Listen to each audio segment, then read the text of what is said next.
When I won Binibining Pilipinas International, it truly felt like a dream, like something surreal. In fact, my whole Binibini journey felt that way. Yeah, we gonna go. Binibining 40, Myrna Esguerra. Myrna Toribio Esguerra, Abra province! She definitely stood out among the rest of the Binibinis. I will tell to the women of the past that we have achieved our goal, which is to empower women. Standing here at the age of 17, I started to finance for my own studies and help my family financially. I was able to do this by all those women who paved the way to empower us to always reach for our goals no matter what it is. Because in life, we can always achieve our dreams as long that we believe that we can. And thanks to them all. Ever since I was young, I was familiar with struggle. I remember waking up some mornings with no food at our home. And on those days, pupunta ako sa bahay ng mga kamag-anak namin to find something that I could eat. But if they don't have either, I will try to borrow money or sama-sama kami ng mga kapatid kong mga ngalakal. In our family, education was not really prioritized. Kung gusto mong mag-aral, you have to find your own way para makapag-aral ka.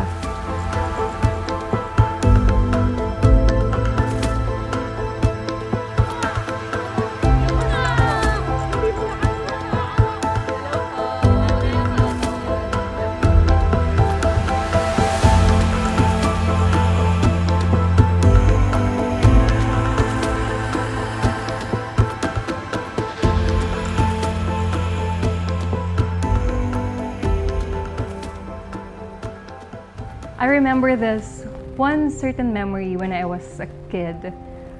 As I was going to school, umuulan ng malakas. And ako lang mag-isa yung naglalakad papunta sa school. I was on this bridge. It was raining so hard. And I did not notice na I'm already crying. I'm holding an umbrella. I'm 7 years old. And I'm walking alone on this bridge. And, I can't help but ask, kasi bakit? Bakit yung ibang bata hinahatid sa school? Kasi bata lang din ako eh. And I need my parents to do the same thing na ginagawa sa ibang bata. But you know what? That made me understand that life is not all about rainbows and unicorns. Sa buhay, meron ding hirap.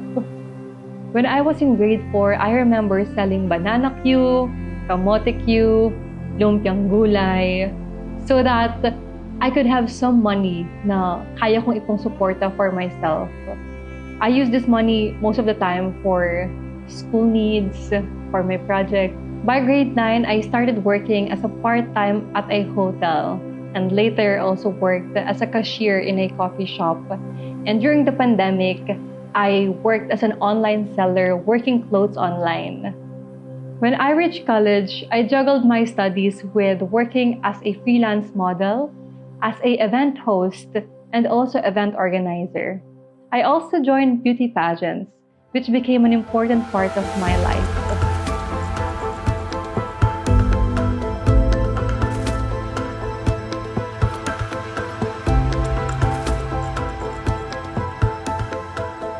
I started joining beauty pageants when I was 15.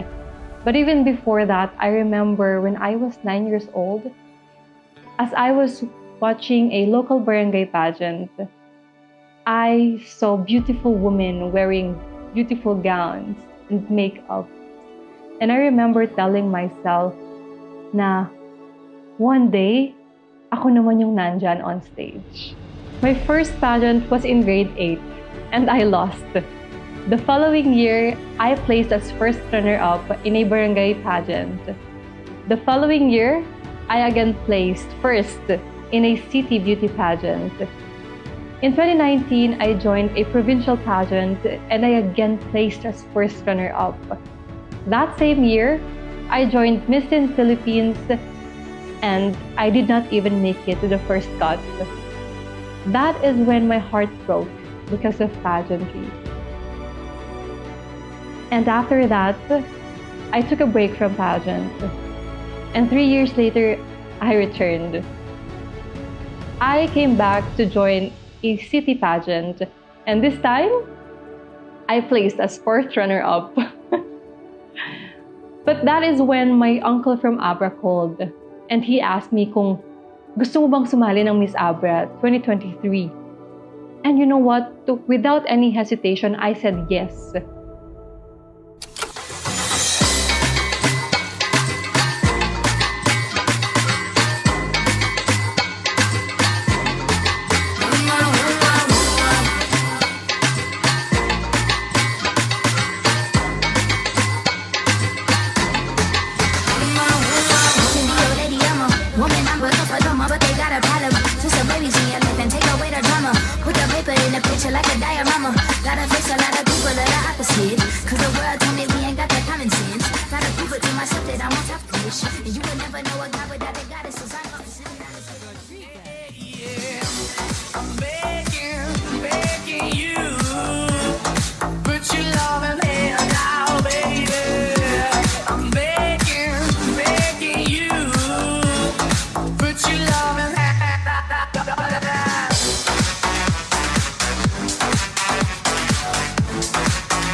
Myrna Esguerra.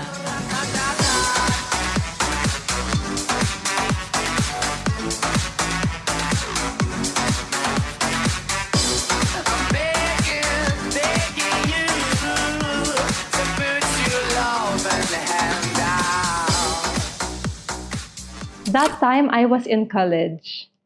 So I had to go back and forth to Abra for the pageant and back to Angeles City because that is where I was studying. I remember giving everything I had when I joined Miss Abra. Because for me, ito yung redemption ko for myself. That all those preparations, all those trainings, lahat ng iyak ko, lahat ng pagod, dun ko binuhos. I remember crying to God before the night of the coronation of Miss Abra, telling Him, Lord, you know what's in my heart. Alam mo na ito yung gusto ko noon pa. Ibigay mo na sa akin to, Lord. Your Miss Abra 2023 is Candidate number 14! your Miss Abra 2023! After winning Miss Abra 2023, I approached the local government to ask for their support. Kasi pinaplano ko nang sumali ng Binibining Pilipinas at that time. And you know what? Hindi sila nagdalawang isip. They said yes right away.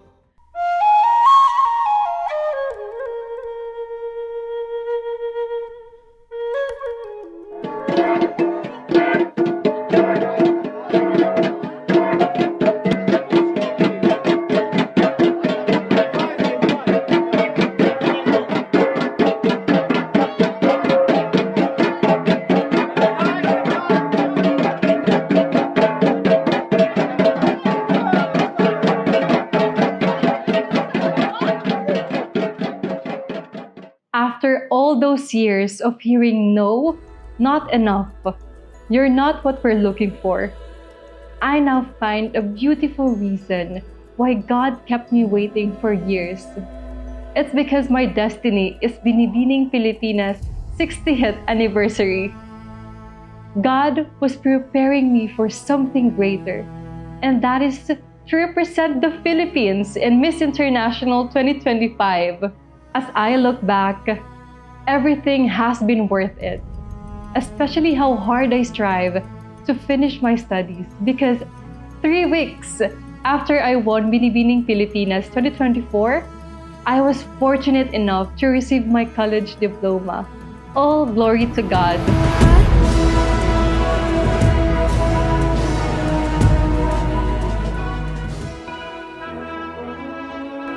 Myrna T. Esguerra.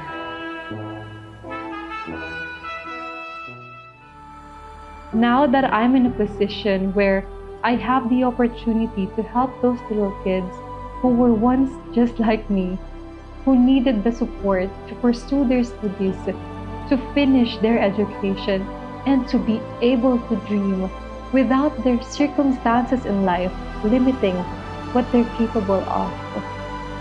I am now reaching to these kids and to let them know that somewhere out there, someone cares and someone is deeply rooting for them to succeed in life.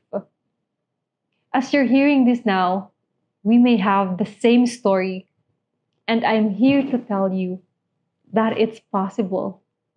Your dreams is possible, and your story is worthy to be told and heard. Gonna drown them out. This is brave, this is bruised, this is who I'm meant to be, this is me. Look out, 'cause here I come. And I'm marching back to the beat I drum. Luzon, Visayas, Mindanao, buong Pilipinas.